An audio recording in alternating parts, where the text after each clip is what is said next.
Mga kababayan, narito ang ibinahaging panayam ni Maharlika kay Ginang Honilet Avancenia, ang asawa ni dating Pangulong Rodrigo Roa Duterte. Sa kanyang pahayag, ibinahagi ni Ginang Honilet na labis ang kasiyahan ni FPRRD nang muli silang magkita. Ayon sa kanya, ikinagalak din ni dating Pangulong Duterte ang kanyang nalaman na marami pa rin sa ating mga kababayan ang patuloy na sumusuporta at nagpapakita ng pagmamahal sa kanya, hindi lamang dito sa Pilipinas, kundi pati na rin sa iba't ibang panig ng mundo kung saan may mga Pilipino. Dagdag pa rito, ipinaabot ni FPRRD ang kanyang taus-pusong pasasalamat sa lahat ng Pilipino na patuloy na nananalangin para sa kanya. Ayon sa kanya, walang hanggang pagmamahal ang kanyang inaalay sa bawat Pilipino saan man sila naroroon.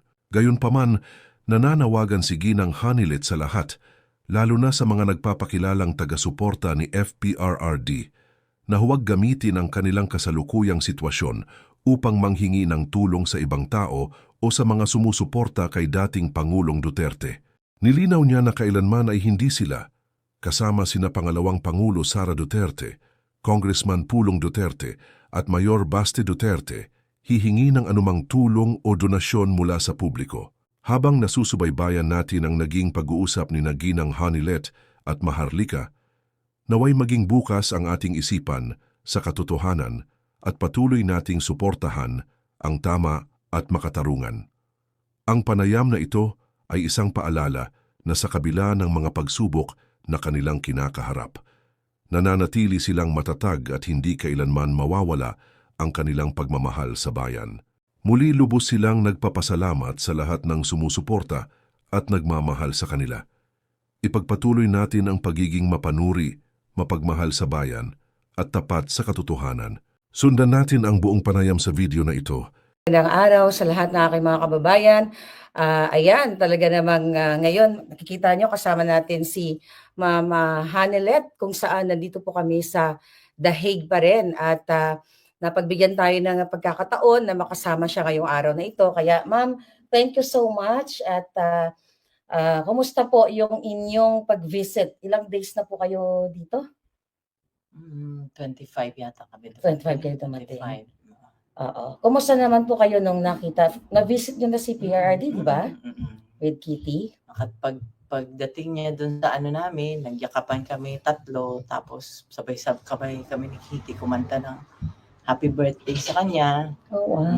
Dito si Kitty sa kabilang pisngi, dito ako sa kabila, kasi kami kanta ng happy birthday. Yun, hanggang ano. Hindi po umiyak si PRRD? Ay, hindi. Kayo po? Kasi sabi Ako ni pa, Inday, pwede wag ba? daw kayo umiyak. Ako pa, medyo ano pa ako. Ano po yung sinabi ni former President PRRD sa inyo? Sabi niya, yung kagaya ng sinabi niya kay VP, sabi niya, there will be a day. There will always be a day of reckoning. Yeah. Tsaka sabi nga niya, kinote niya nga Psalms 91 verse 8. Yeah. I will let you see with your own eyes the destruction and the punishment of the wicked. Yeah. Ang ganda ng promise ng Panginoon. So very positive po si PRRD. Ano yung parang pinaka-importanting mensahe niya sa inyo nung time na nag-visit kayo sa kanya? Nung kinwentuhan ko kasi siya kung ano nangyayari sa labas, sabi ko, ikaw na ayaw mong ipaalam, ayaw mong magpa-istorbo tuwing birthday mo, natutulog ka lang. Ngayon buong mundo ang nagse-celebrate ng birthday. Birthday niya. So, tuwang-tuwa naman siya. Oo. So, masaya siya. Nagbanggit ba siya na, like personal messages sa Pilipino, mga kababayan natin? Sabi niya, salamat sa suporta at sa pagmamahal. As usual, sabi niya, mahal niya ang lahat ng ang mga Pilipino sa buong mundo, sa Pilipinas at sa labas ng bansa. Sa saan mang parte ng bansa, mahal niya. Yun naman talaga Miski na ng presidente siya, mas minahal pa nga niya ang Pilipino. Yeah. At ang Pilipinas. Yeah. So, ako po talagang nag-travel din ako para ma-witness talaga namin yung, yung pang-aapi sa family ninyo. At lalo na kay Pangulong Duterte. Kitang-kita din naman namin, million tao talaga ang nag-support sa inyo. Pero ako po ay bilang isang just an ordinary citizen, marami ding lumalapit kasi sa akin ng mga taong minsan nagpe-pretend na they are connected with you, or I don't know, may mga nung kahapon sa ground, nandoon ako, may mga pinaparating sa akin na mga information na may mga taong nanghihingi ng tulong in behalf of your family. Ina-allow niyo po ba 'yon? Hindi. Pakiusap ko lang kung sino man ho kayo, wag niyong gamitin ang pagkakataong ito, ang trahedya namin. Yeah. Kung kayo ay sadyang nangangailangan sa buhay, parang awa niyo na ho, wag niyo hong gamitin ito. Dahil kami ho bilang pamilya, si VP Inday, si Congressman Pulong, si Mayor Baste, hindi ho kami hihingi ng tulong o financial na tulong sa ibang tao. Kami ho, kung kinakailangan naming umutang, yun ho ay gagawin namin. Merong nagkwento sa akin. Maraming lumalapit kasi alam nila, desperado kami, di ba? Yeah. Lumalapit sila na ganyan. Sabi ko, kung kaya mong gawin, bakit hindi mo na lang gawin? Bakit, maraming mga kwento, mga storya. Sige, kung kaya mong gawin, gawin mo na lang. Yun ang ano ko. So pakiusap ka lang, yung totoong nurse, alam mo, natulog sa bahay namin, Maharlika. Yung totoong nurse na nag-aalaga, ako nag-interview nan before pa siya naging presidente. So sa bahay namin niya natutulog, sa sala namin natutulog, nag-aantayan kay PRD kung kailan siya tatawagin. So yung totoong mga nurse hindi nagsasalita. Kami may group chat kami ng kasama ng mga nurse na nag-aalaga siya, nagre-report sila sa akin kung ano. So yung totoong nurse, hindi iyan nagsasalita. Code of ethics siya ng nurse na hindi ka dapat magsalita. Disclose sa iyong Nagtatago yung totoong nurse. Kung nagpapanggap ka na ikaw nag-aalaga, nag-nurse ka, parang mahiya ka naman sa totoong nurse na nag-aalaga, nagpupuyat sa kanya. Pero po, yung nurse ni Pangulong Duterte, di ba, hindi naman inalaw na mag-stay Kaya dito? nga, ultimo nurse, di ba? Ang nangyari niyan, hanggang ngayon, para sa akin, parang bangungot. Hindi ako makapaniwala. Hindi ko akalain na pag walang passport ang tao, pwede palang idalahin sa pwede palang dukutin. Kidnapin, Yeah. Kasi ako, yun nga yung mga nakakarating sa akin ng mga mensahe na may mga nagpapanggap no, na mga taong nag-connected sa inyo or kakilala or kamag-anak kayo. Yung iba, hindi ko naman talaga kilala. Kayo lang naman ang kilala kong mga relatives niya. So, ang sa akin lang, ma'am, pinararating ko lang sa inyo. Kasi sa akin din, may lumalapit kahapon nga po, may mga nag-aabot ng mga, mga sobre, mga birthday cards. So, sinasabihan ko sila na yung family ninyo, which is in-announce ni Inday, hindi nanghihingi ng financial help. So, but birthday greetings is fine. Birthday greetings, mga cards. Okay so, meron lang. Kasi pala, pampaano ng ano niya. Dinala ko nga yung iba, pinasign ko na yung pinabati ko nga para lang maanuhan siya. Yung, alam mo, para maanuhan ng yung spirits niya, gumaan yung loob niya, maging sumaya siya ng konti doon dahil sa mga pagbati ng mga tao. So kasi, may mga nurse pa lang nagpapanggap. Ang alam ko parang may mga nagvo-volunteer dito sa Dahig, pero may mga nagpapanggap din pala ng mga nurse daw. Alam mo, ang nangyari niyan, siyempre ako nurse, registered nurse ako. So, kinontak ko na sa pag alis pa lang nila, kumontak na ako, yung sa PRC sa Davao. Davao, okay. Sabi ko, tulungan mo ako makahanap ng nurse doon. Dito. Sabi ko, whatever na i-remit, wire transfer ang sweldo niya papunta dito. Siya mag-alaga. Nakakontak ako, natawagan ko, ma'am, ganito. It turned out, bawal lahat. Pa-ultimo yung nurse na personal nurse niya na before siya tumakbo ng presidente na in-interview ko. Kasi mabuting tao yun, mapagkatiwalaan mo talaga. When it comes sa pera, mapagkatiwalaan mo. Hindi pinasama. Kaya nga, nung tinawagan ko na, alam ko nakalanding na, nung tinawagan ko siya, nag-iyakan kami, ma'am, hindi kami pinasama.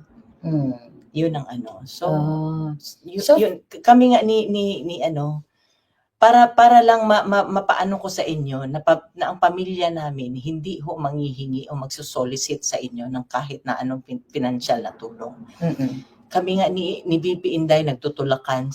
Nung nasa Davao pa ako, sinabihan ko na si Inday. Sabi ko, bigyan mo ako ng magpadala ako. Paano ko ipadala? Hanggang ngayon, hindi niya ako sinasagot. So, ganun kami. So, yung mga makapalang mukha dyan, parang awa nyo na. parang awa nyo na. Parang awa nyo na. Yeah. Yun. So, for the record, mga kababayan, wala pong nurse si Pangulong Duterte dito sa dahig except yung nandoon sa ICC kung sino man yung assigned ng institution. Tama po ba? Hindi ko talaga alam, malabo ang ano ng loob sa loob. Hindi ko alam, marami akong hindi alam. Aha. Pati sinasabi lang nila ganito. Basta ako, sinabi ko lahat, anong sitwasyon niya, sinabi ko lahat kasi medical, ano yan eh, medical history niya, Yes. kung ano ang ano niya, yun lang ang kaya kung sabihin. Ibigay. Pero yung sila ang magbigay, yun ang mahirap kasi sila ang hindi nagbibigay ng kung ano ang information. Yun ang ano. Pero yung medical history ni PRRD na i-forward na sa kanila lahat, tama ba sa ICC? Inaasikaso ng mga lawyers yata. Inaasikaso kasi kailangan, sino bang 80 years old ang hindi Nangailangan ng healthcare, ng kalinga, medical attention, medical or whatever, di ba? 80 years old eh. Sino bang hindi nangailangan yan? Alam niyo, natuwa ako kasi I was there, no, na nagsasalta si Inday sa Taong Bayan, na nagkakasundo kayo dahil sa schedule kung paano mag-take turns kayo sa pagbisita kay PRRD. Kami na mga sumusuporta kay PRRD sa family ninyo, ay talagang natutuwa kami na sa ganitong klaseng sitwasyon ni PRRD, nagkakaisa po kayong mga magkakamag-anak. So yan lang yung tinitignan namin, doon din kami humuhugot ng lakas bilang mga supporters ninyo. At ako naman nasa dahil for the first time na narinig ko sa inyo na mayroon palang nagpapanggap na mga nurses or whatever kay PRRD. So sana wag naman gawin yon. And alam ba ni PRRD po yon yung mga ganong issue? Hindi niya na alam yun. Wag na natin sabihin. Hindi ko na I tried, hindi ko na sinabi sa kanya anong situation after na umalis siya. Kasi talagang harassment. Yeah. Ako doble ang trauma ko nung sa Manila, pati yung sa Davao. Doble talaga ang trauma ko. So my daughter was not in Davao at the time. Yeah. After na. So grabe, doble talaga trauma ko. Yeah. So we're here for you, Ma'am Hanilet. Gusto ko lang, i-inform sa ating mga kababayan. So far, ano po yung, nasang stage kayo ngayon? Na-accept nyo na ba totally na napakidna o inabdak ang Pangulo? Reality na yun eh. Wala siya sa amin eh. Ang ano na lang namin talaga, pinanghawakan namin. Dasal na lang kami ng dasal. Dasal na lang ako ng dasal. Tsaka ang promises ng Panginoon, yun na lang. Yeah. Yun na lang talaga. Yeah. So, sana po talagang lakasan niyo yung loob ninyo kasi nakita niyo naman na milyon-milyong Pilipino ang nagmamahal sa inyo. May mga death threats po ba kayo so far? May So mga far, wala naman. Pero yun na nga, marami sila eh, kami lang eh. Yeah. Sa Pilipinas po ba yung mga, I believe, 'di ba, parang medyo tinakot kayo noon, nakakasuhan and everything. Then later on, niretract inurong nila. Ang bahay namin, susulungin daw. Kaya hanggang ngayon, ever since na dumating ako galing from Manila, hindi ako nakakatulog sa bahay namin. Oh my Kasi God. sabi ng ano ko, papalipat-lipat ako. So, I spared my daughter from such. And then, yung isa nung yung maliit na bata namin, pinatira ko muna sa iba. So talagang nagdulot ng traumatic experience yung nangyari sa inyo. So paano niyo po nilalabanan yung ganitong klaseng feelings, emotion na may takot syempre at yung mga pagigipit na ginawa talaga not only sa inyo lalo na kay PRRD na na-witness niyo po talaga, ma'am. Alam mo, ito na lang inaano ko, Marlica. Tao lang sila, may Diyos kami. Yeah. May Diyos kami. Yeah, tao lang sila, may Diyos tayo na nagbabantay at maghusga sa kung ano man ang sabi nga ni PRD, this is only temporary. Yeah. So I hope talagang mapauwi na natin si PRRD. So yung mga lawyers naman ginagawa naman nila yung dapat nilang gawin. And very positive po ba si PRRD nung time na nanonood kayo sa loob? Sobra. Mas ano siya. Hindi mo basta-basta Nagjo-joke pa rin siya, ma'am? nakasmile pa rin siya. Nakasmile pa rin siya. Kasi pa rin niya yung kasi may mga guards doon. Aha. So, So, all my friends. Mga friends niya yung yung mga guard, talagang parang yung pagiging ni Pangulong Duterte palabiro, na-apply niya doon sa mga guard na. Tsaka mas siya nung nakita mo nung during the time doon sa Villamor. Yeah. Hindi pa ni Kitty ang emotional. Oo. Siya, kung kausapin niya yung mga hindi niyo ako kalaban, Adre. Oo, narinig Sinabihan nga po niya na. pa, hindi niyo ako kalaban.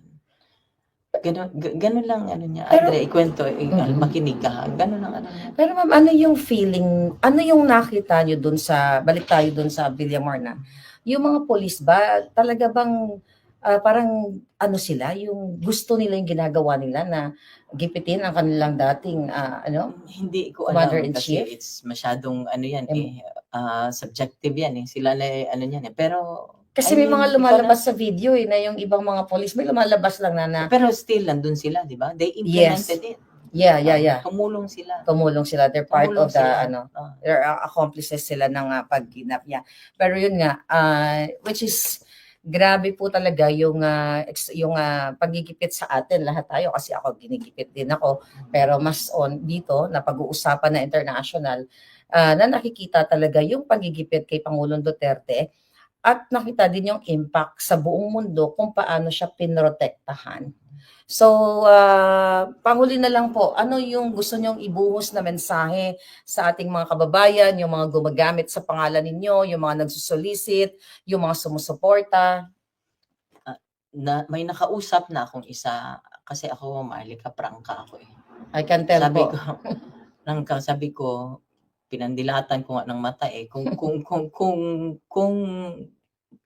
mayroon kayong magagawa, bakit hindi nyo na lang gawain? Di ba? Sige, kung mayroon kayong magagawa, sabi ko nga, sa abot ng aking makakaya, sige.